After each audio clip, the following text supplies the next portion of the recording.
Law 42. Strike the shepherd and the sheep will scatter.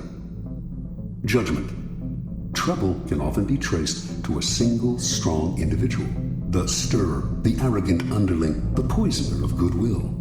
If you allow such people room to operate, others will succumb to their influence. Do not wait for the troubles they cause to multiply. Do not try to negotiate with them. They are irredeemable.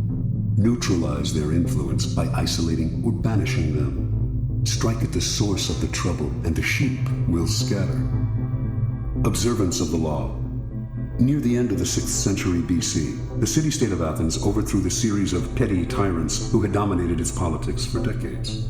It established instead a democracy that was to last over a century, a democracy that became the source of its power and its proudest achievement. But as the democracy evolved, so did a problem the Athenians had never faced: how to deal with those who did not concern themselves with the cohesion of a small city surrounded by enemies, who did not work for its greater glory, but thought of only themselves and their own ambitions and petty intrigues. The Athenians understood that these people, if left alone, would sow dissension, divide the city into factions, and stir up anxieties, all of which could lead to the ruin of their democracy.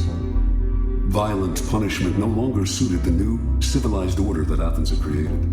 Instead, the citizens found another, more satisfying and less brutal way to deal with the chronically selfish. Every year, they would gather in the marketplace and write on a piece of earthenware, an ostrakon, the name of an individual they wanted to see banished from the city for 10 years.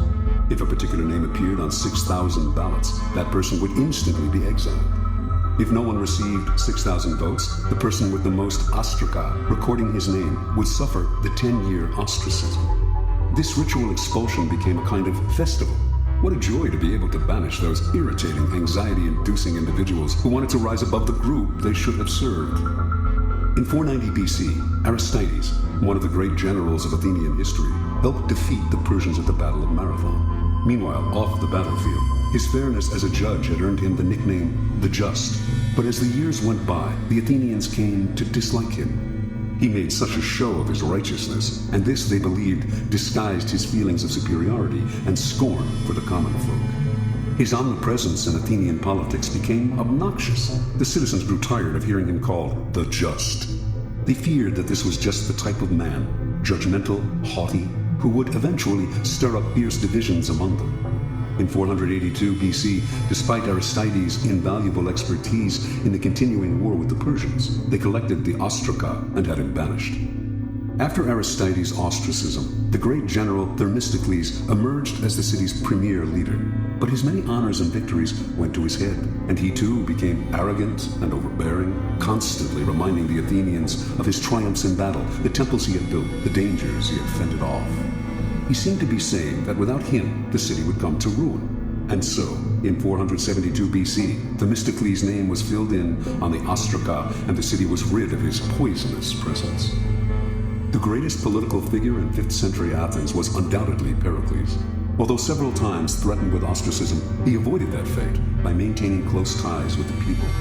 Perhaps he had learned a lesson as a child from his favorite tutor, the incomparable Damon, who excelled above all other Athenians in his intelligence, his musical skills, and his rhetorical abilities. It was Damon who had trained Pericles in the arts of ruling. But he too suffered ostracism, for his superior airs and his insulting manner toward the commoners stirred up too much resentment. Toward the end of the century, there lived a man named Hyperbolus. Most writers of the time describe him as the city's most worthless citizen. He did not care what anyone thought of him, and slandered whomever he disliked. He amused some, but irritated more. In 417 BC, Hyperbolus saw an opportunity to stir up anger against the two leading politicians of the time, Alcibiades and Nicias. He hoped that one of the two would be ostracized and that he would rise in that man's place. His campaign seemed likely to succeed. The Athenians disliked Alcibiades' flamboyant and carefree lifestyle, and were wary of Nicias' wealth and aloofness. They seemed certain to ostracize one or the other. But Alcibiades and Nicias, although they were otherwise enemies, pooled their resources and managed to turn the ostracism on Hyperbolus instead.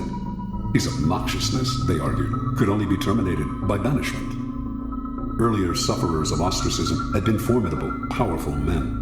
Hyperbolus, however, was a low buffoon, and with his banishment, the Athenians felt that ostracism had been degraded, and so they ended the practice that for nearly 100 years had been one of the keys to keeping the peace within Athens. Interpretation.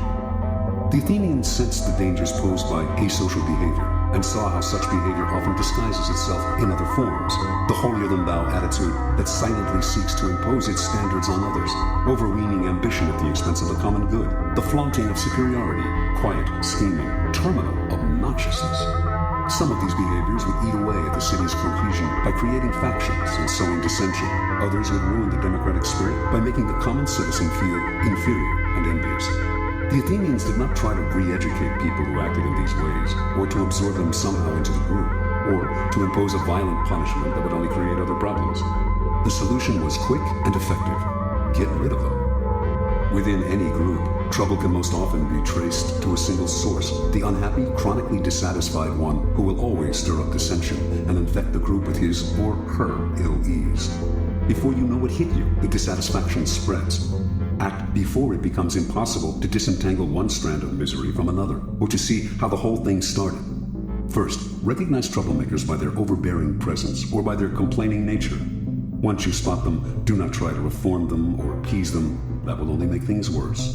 Do not attack them, whether directly or indirectly, for they are poisonous in nature and will work underground to destroy you. Do as the Athenians did. Banish them before it is too late. Separate them from the group before they become the eye of a whirlpool. Do not give them time to stir up anxieties and sow discontent. Do not give them room to move. Let one person suffer so that the rest can live in peace. Keys to power. In the past, an entire nation would be ruled by a king and his handful of ministers. Only the elite had any power to play with. Over the centuries, power has gradually become more and more diffused and democratized. This has created, however, a common misperception that groups no longer have centers of power, that power is spread out and scattered among many people. Actually, however, power has changed in its numbers, but not in its essence.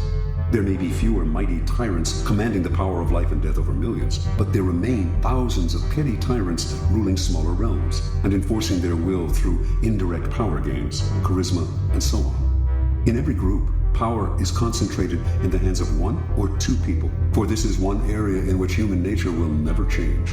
People will congregate around a single, strong personality, like stars orbiting a sun. To labor under the illusion that this kind of power center no longer exists is to make endless mistakes, waste energy and time, and never hit the target. Powerful people never waste time. Outwardly, they may play along with the game, pretending that power is shared among many, but inwardly, they keep their eyes on the inevitable few in the group who hold the cards. These are the ones they work on. When troubles arise, they look for the underlying cause, the single, strong character who started the stir, and whose isolation or banishment will settle the waters again. In his family therapy practice, Dr. Milton H. Erickson found that if the family dynamic was unsettled and dysfunctional, there was inevitably one person who was the stirrer, the troublemaker. In his sessions, he would symbolically isolate this rotten apple by seating him or her apart from the others, if only by a few feet. Slowly, the other family members would see the physically separate person as the source of their difficulty. Once you recognize who the stirrer is, pointing it out to other people will accomplish a great deal. Understanding who controls the group dynamic is a critical realization. Remember, stirrers thrive by hiding in the group, disguising their actions among the reactions of others. Render their actions visible and they lose their power to upset. Finally, the reason you strike at the shepherd is because such an action will dishearten the sheep beyond any rational measure. When Hernando Cortez and Francisco Pizarro led their tiny forces against the Aztec and Incan empires, they did not make the mistake of fighting on several fronts, nor were they intimidated by the numbers arrayed against them. They captured the kings, Moctezuma and Atahualpa. Vast empires fell into their hands. With the leader gone, the center of gravity is gone. There is nothing to revolve around, and everything falls apart. Aim at the leaders, bring them down, and look for the endless opportunities in the confusion that will ensue.